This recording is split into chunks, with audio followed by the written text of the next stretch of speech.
ይስጥልን የተወደዳችሁ የቦርከና ሚዲያ ቤተሰቦቻችን የዕለተ ረቡዕ ነሐሴ 6 ቀን 2018 ዓ.ም የሰዓቱን ዜናዎች ይዘን ቀርበናል። አበይት ዜናዎችን እናስቀድማለን።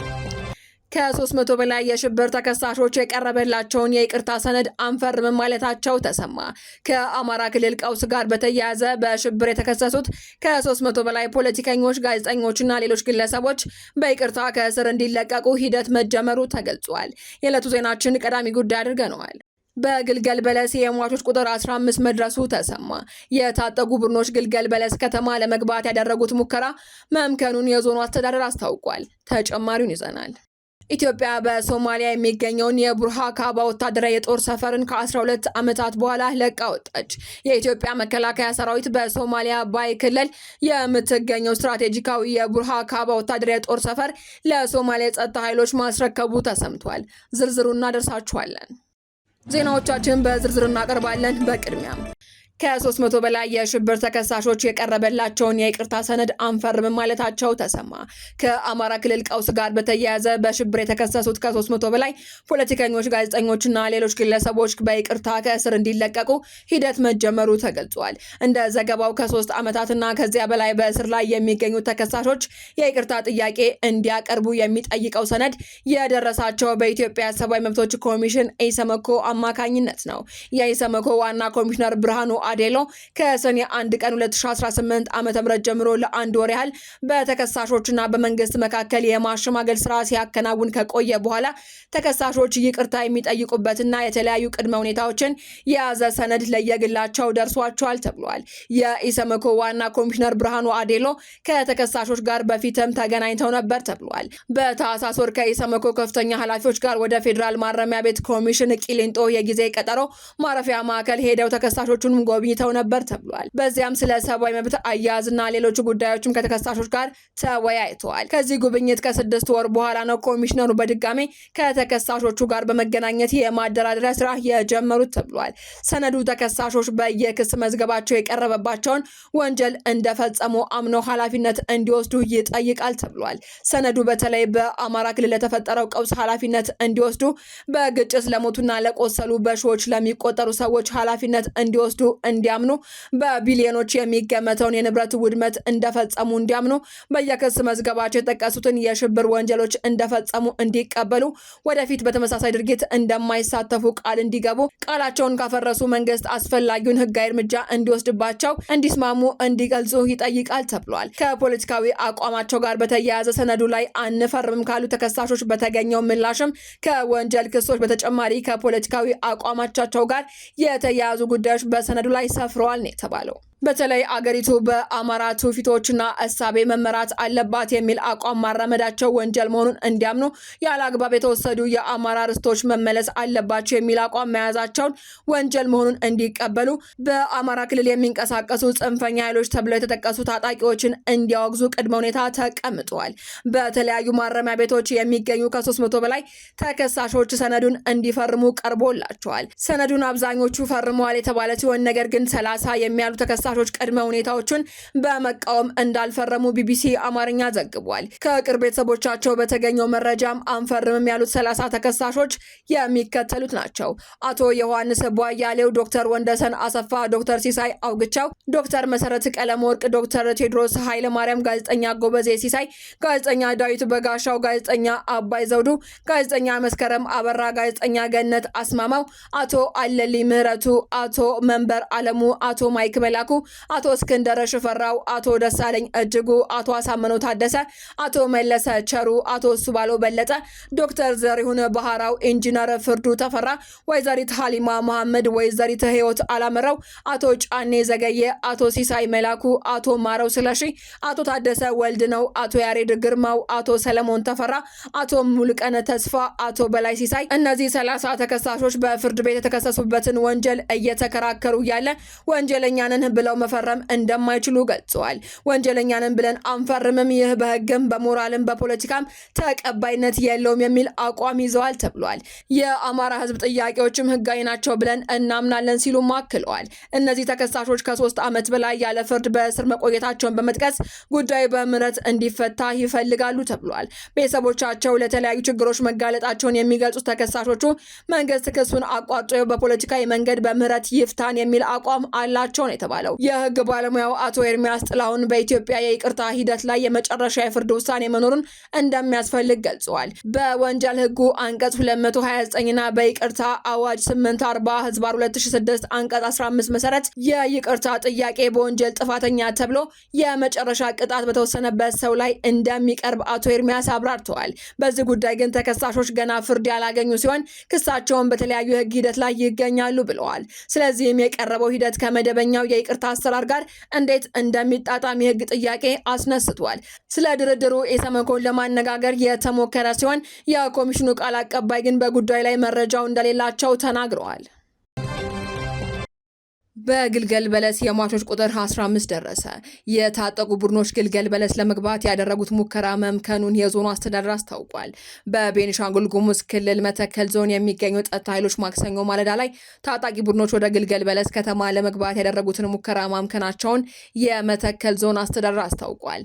የዞኑ አስተዳደር ማክሰኞ ዕለት ባወጣው መግለጫ በጫካ ውስጥ የሚንቀሳቀሱና ራሳቸውን የጉሙዝ ኃይል ብለው የሚጠሩ እንዲሁም ከፋኖ ጋር አብረው ይሰራሉ የተባሉ ቡድኖች በዜጎች ላይ ጉዳት ለማድረስ ከጠዋቱ 12 ሰዓት ገደማ ወደ ከተማዋ ለመግባት ሙከራ ማድረጋቸውን ገልጸዋል። አስተዳደሩ የጸጥታ ኃይሎች ባደረጉት የተቀናጀ እርምጃ ታጣቂ ቡድኑ ወደ ኋላ እንዲያፈገፍግ መደረጉን የገለጸ ሲሆን ጥቃት አድራሾች ሙትና ቁስለኛ ሆነዋል ብለዋል። ሆኖም በታጠቁ ቡድን ወይም በጸጥታ ኃይሎች በኩል ስለደረሰው የጉዳት መጠን የሰጠው አሃዛዊ መግለጫ የለም። ይሁን እንጂ ታጣቂዎች ወደ ከተማዋ ዘልቀው በመግባት ከ10 በላይ ሰዎች መግደላቸውን ነዋሪዎች ተናግረዋል። ጥቃቱ ከንጋቱ 12 ሰዓት ገደማ በመናኸሪያና አንድ ቤተክርስቲያን አካባቢ መድረሱን የአካባቢው ነዋሪዎች ተናግረዋል። የመተከል ዞን ዋና ከተማ በሆነችው ግልገል በለስ ከተማ መናኸሪያ አካባቢ ደርሷል በተባለው የታጣቂዎች ጥቃት ወደ መናኸሪያ ለመግባት ሲንቀሳቀሱ የነበሩ ሰላማዊ ሰዎች ህይወታቸው ማለፉን ነዋሪዎች አመላክተዋል። አንድ ስማቸው እንዲጠቀስ ያልፈለጉ የግልገል በለስ ከተማ ነዋሪ ታጣቂዎቹ በተለያዩ ቦታ መሳሪያ መተኮሳቸውን ገልጸዋል። ወደ መናኸሪያ የተተኮሰው የቡድን መሳሪያ ሳይሆን እንዳልቀረ በመግለጽ በጥቃቱ በርካታ ሰዎች ከአንድ ቦታ በተኮሰ መሳሪያ ተጎድተው ሆስፒታል እንደሚገኙ አብራርተዋል። ታጣቂዎቹ ሰላማዊ ሰዎችን ኢላማ ማድረጋቸውን የገለጹት ነዋሪ ወደ ከተማዋ ሲገቡ ከጸጥታ ኃይሎች በተሰወረ መልኩ እንደሆነም ጠቁመዋል። የቤኒሻንጉል ጉሙዝ ክልል ምክር ቤት አባል አቶ ለሜሳ ኔኖ በመተከል ዞን ግልገል በለስ ከተማ ታጣቂዎች በከተማዋ መናኸሪያ አካባቢ በከፈቱት ተኩስ 18 ሰዎች መገደላቸውንና ሌሎች መቁሰላቸውን ገልጸዋል። የምክር ቤት አባሉ መኩሪያ በተባለ ግለሰብ የሚመራ ታጣቂ ቡድን ወደ ግልገል በለስ ከተማ በመግባት ድንገተኛ ተኩስ እንደከፈተ ገልጸዋል። ወደ ተለያዩ አቅጣጫዎች ለመጓዝ መናኸሪያ ላይ ተሰብስበው የነበሩ ተሳፋሪዎችም በተኩሱ ሰለባ መሆናቸውን አቶ ለሜሳ ገልጸው ወደ 18 የሚጠጉ ንጹሃን መገደላቸውን ተናግረዋል።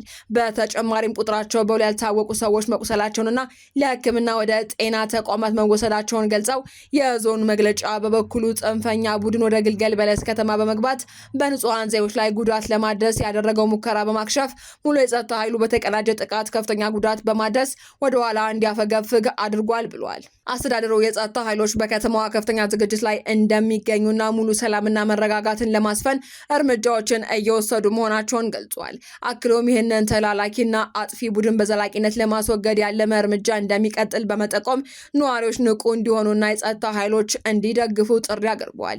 ይህ አዲስ ግጭት የተከሰተው ላለፉት 7 ዓመታት ተደጋጋሚ የትጥቅ ጥቃት እርምጃዎችና በሰላማዊ ሰዎች ላይ ጥቃቶችን ባስተናገደው መተከል ዞን ለዓመታት አለመረጋጋት እየተስተዋለ ባለበት ወቅት ነው። በዚህ ዓመት ግንቦት ወር ላይ በመተከል ዞን ጉባ ወረዳ ከማንኩሻ ወደ ግልገል በለስ ሲጓዙ በነበሩ የህዝብ ማመላለሻ ላይ ታጣቂዎች በሰነዘሩት ጥቃት ከ30 በላይ ሰዎች መገደላቸውንና በርካቶች መቁሰላቸው ይታወሳል። በወቅቱ የምስክርነት ቃላቸውን የሰጡት ነዋሪዎች እንዳሉትም ከክልሉ ዋና ከተማ አሶሳ ተነስተው ከ700 ኪሎ ሜትር በላይ በመጓዝ ማንኩሻ ከተማ አድረው ወደ ግልገል በለስ በመጓዝ ላይ በነበሩ የህዝብ ተሽከርካሪዎች ላይ የተቀናጀ ጥቃቶች ተፈጽመዋል። ግልገል በለስ በአካባቢው የደህንነትና አስተዳደራዊ ቅንጅት ዋና ማዕከል ሆና ቆይታለች። እንደ አውሮፓውያን አቆጣጠር በ2022 የአማራና የቤኒሻንጉል ጉሙዝ ክልሎች በድንበር አካባቢዎች ያሉትን የደህንነት ፈተናዎችን ለመፍታት የሚደረጉ ጥረቶችን ለማስተባበር ያለመ የጋራ የሰላምና ልማት ተቋም በዚሁ ከተማ መመስረቱ ይታወሳል። በመሆኑም ይህ አዲስ ክስተት ታጣቂ ቡድኖች ወደ ሰላምና መቋቋሚያ ሂደት ለማስገባት ከተደረገው ጥረቶች በኋላ መከሰቱን አሁንም የደህንነት ሁኔታው አሳሳቢ መሆኑን የሚያሳይ ነው ተብሏል። እንደ አውሮፓውያን አቆጣጠር በ2023 የኢትዮጵያ ሰብአዊ መብቶች ኮሚሽን በግልገል በለስ በተፈጸመ ጥቃት 8 ሰዎች መገደላቸውንና 16 መቁሰላቸውን ያስታወቀ ሲሆን ኮሚሽኑ ከክልሉ ባለስልጣናት ጋር የሰላም ስምምነት ተፈራርሞ የነበረው የጉሙዝ ህዝቦች ዲሞክራሲ ንቅናቄ አባላትን ለጥቃቱ ተጠያቂ አድርጎ ነበር። የመተከል ዞን አስተዳደር ማክሰኞ ዕለት ስለተከሰተው ግጭትም ስለተገደሉት ወይንም ስለቆሰሉት ሰዎች ማንነት፣ ጥቅም ላይ ስለዋሉት መሳሪያዎች ወይንም በሰላማዊ ሰዎች ላይ ጉዳት ስለመድረሱ ወይንም ስለመፈናቀላቸው ተጨማሪ ዝርዝር መረጃ ከመስጠት ተቆጥቧል። ኢትዮጵያ በሶማሊያ የሚገኘውን የቡርሃካባ ወታደራዊ ጦር ሰፈርን ከ12 ዓመታት በኋላ ለቃ ወጣች። የኢትዮጵያ መከላከያ ሰራዊት በሶማሊያ ባይ ክልል የምትገኘውን ስትራቴጂካዊት የቡርሃካባ ወታደራዊ ጦር ሰፈር ለሶማሊያ የጸጥታ ኃይሎች ማስረከቡ ተሰምቷል። ይህ እርምጃ የሀገሪቱን ደህንነት የማስጠበቅ ኃላፊነት ደረጃ በደረጃ ወደ ሶማሊያ ኃይሎች ለማሸጋገር የሚደረገው እንቅስቃሴ አካል መሆኑ ተገልጿል። በሶማሊያ አፍሪካ ህብረት የድጋፍና የማረጋጋት ተልዕኮ አውሶም እንደገለጸው የጦር ሰፈሩ ርክክብ የተባበሩት መንግስታት ድርጅት በሶማሊያ ድጋፍ ቢሮ ባደረገው ድጋፍ አማካኝነት ነሐሴ 2 ቀን 2018 ዓ.ም በይፋ ተጠናቋል። ከፈረንጆች 2014 ጀምሮ በኢትዮጵያ መከላከያ ሰራዊት ቁጥጥር ስር የቆየው ይህ ወታደራዊ ጦር ሰፈር የሶማሊያን ብሔራዊ ሰራዊት 60ኛ ክፍለ ጦር መረከቡ ተገልጿል። አውሶም ይህ የጦር ሰፈር ርክክብ የደህንነት ኃላፊነት ደረጃ በደረጃ ለሶማሊያ ብሔራዊ ኃይሎች የማስረከብ ሂደት አካል መሆኑን ገልጿል። የኢትዮጵያ ወታደሮችም ቀደም ሲል በነበረው በሶማሊያ የአፍሪካ ህብረት ተልዕኮ አውሶም ስር ለ12 ዓመታት ያህል በቡርሃካባ ቆይተዋል። ከሞቃዲሾ በስተሰሜን ምዕራብ 185 ኪሎ ሜትር ርቀት ላይ የምትገኘው የሶማሊያ ዋና ከተማ ከባይዶአ ጋር በሚያገናኘው መንገድ ላይ ያለችው ቡርሃካባ በአልሸባብ ቁጥጥር ስር በሚገኙ ወይንም ግጭት በሚታይባቸው አካባቢዎች የተከበበች ናት ተብሏል።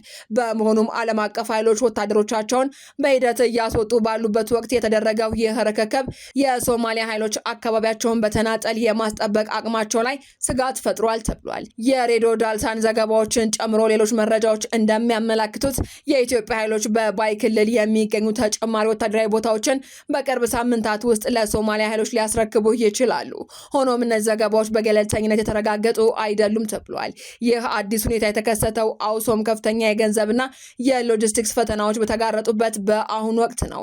ሶማሊያ የውጭ ኃይሎች በሀገሪቱ የሚቆዩበት ጊዜ ለ2 ዓመታት እንዲራዘም መጠየቋ የተገለጸ ሲሆን የአውሶም የስራ ዘመን እንደ አውሮፓውያን አቆጣጠር ታህሳስ 31 ቀን 2026 ያበቃል ተብሏል። ኢትዮጵያ ለአውሶም ቀጣይነት ያለው ድጋፍ እንዲደረግም የቀረበውን ጥሪ ተቀላቅላለች። የሶማሊያ ኃይሎች የደህንነት ኃላፊነቱን እየተረከቡ ባሉበት በአሁኑ ወቅት ኢትዮጵያ ለአውሶም የሚደረገውን ዓለም አቀፍ ድጋፍ እንዲቀጥል ከሚጠይቁ ወታደር አዋጭ ሀገራት መካከል አንዷ ሆናለች። በዩጋንዳ ካምፓላ ሐምሌ 25 ቀን 2018 ዓ.ም በተካሄደው የአውሶም ወታደር አዋጭ ሀገራትና የሶማሊያ ፌዴራላዊ መንግስት ጉባኤ ላይ ኢትዮጵያ ከቡሩንዲ፣ ጅቡቲ፣ ግብጽ፣ ኬንያና ዩጋንዳ ጋር በመሆን የተልዕኮውን የስራ ዘመን ከ18 እስከ 24 ወራት እንዲራዘም ጥሪ አቅርባለች። ይህ ጥሪ የቀረበው አሜሪካ ከአውሶም የወቅቱ የስራ ዘመን ማብቂያ በኋላ ተመድ የሚያደርገውን ድጋፍ ላለመቀጠል ውሳኔ ማሳለፏን ተከትሎ ነው። ዋሽንግተን የአውሶምን የስራ ዘመን መራዘሙን እንደማትቃወም፣ ነገር ግን የተባበሩት መንግስታት ድርጅት የሎጂስቲክስ ድጋፍ ማዕቀፍ የሚራዘምበትን የጸጥታውን ምክር ቤት ውሳኔ እንደምትቃወም ገልጻለች። በአዲስ አበባ የሚገኘው አማኒ አፍሪካ የተሰኘው የፖሊሲ ምርምር ተቋም እንደገለጸው የካምፓላ ጉባኤ በተልዕኮ የስራ እንቅስቃሴ ፍላጎትና በገንዘብና የሎጂስቲክስ ድጋፍ መካከል ያለውን ሰፊ ልዩነት ያሳያል ብሏል። የጉባኤው መግለጫ ወታደር አዋጭ አገራት የጋራ ግብረ ኃይል እንዲያቋቁሙና ለተልዕኮ አስተማማኝ የገንዘብ ምንጭ ለማግኘት ያለመ የለጋሾች ጉባኤ እንዲያቋቁሙ ጥሪ አቅርቧል። ዩጋንዳ በበኩሏ ከ2026 በኋላ የደህንነት እንቅስቃሴዎችን ለማስቀጠል በአፍሪካ የሚመሩ አደረጃጀቶች እንዲፈጠሩ ጠይቃለች። አማን የአፍሪካ ግን ዘላቂ የገንዘብና የሎጂስቲክስ ማዕከል ከሌለ ወታደር አዋጭ አገራት ከአጭር ጊዜ አደረጃጀቶችና ከአማራጭ የደህንነት መዋቅሮች ጋር ለመላመድ መዘጋጀት እንደሚጠበቅባቸው አስጠንቅቋል። ይህ በእንዲህ እንዳለ የተባበሩት መንግስታት ድርጅት በሶማሊያ የድጋፍ ቢሮ አውሶም የስራ እንቅስቃሴዎችን መቀነሱን ሊያመላክቱ የሚችሉ ዝግጅቶች ጀምሯል ተብሏል። ነሐሴ 1 ቀን 2018 ዓመተ ምህረት የተባበሩት መንግስታት ድርጅት ቢሮ በሶማሊያ የሚገኙ የድርጅቱን ንብረቶች ጨምሮ ተሽከርካሪዎችን፣ ጄኔሬተሮችን፣ የመኖሪያ ክፍሎችን፣ የመገናኛና የኢንፎርሜሽን ቴክኖሎጂ ቁሳቁሶችን በሐራጅ ለመሸጥ ፈቃድ ያላቸው የሐራጅ ኤጀንሲዎችን ፍላጎታቸውን እንዲገልጹ ጥሪ አቅርቧል። ይህ እርምጃ የኢትዮጵያ ኃይሎች በቡርሃ ካባን ያካሄዱትን ርክክብ በሶማሊያ ውስጥ ያለውን ሰፊ የሽግግር ሂደት የሚያሳይ መሆኑን ያመላከተው ዘገባው የአውሶም ወደፊት የገንዘብ ምንጭና የስራ ዘመን እርግጠኝነት ባላገኘበት ወቅት የኢትዮጵያ ኃይሎችና ሌሎች ዓለም አቀፍ ወታደሮች የደህንነት ኃላፊነቱን በሂደት ለሶማሊያ ኃይሎች አስረክበው በመውጣት ላይ ናቸው ተብሏል። አድማጮቻችን፣ የሰዓቱ ዜናዎቻችን ተጠናቀዋል። ስለተከታተላችሁ እናመሰግናለን። ሰላም።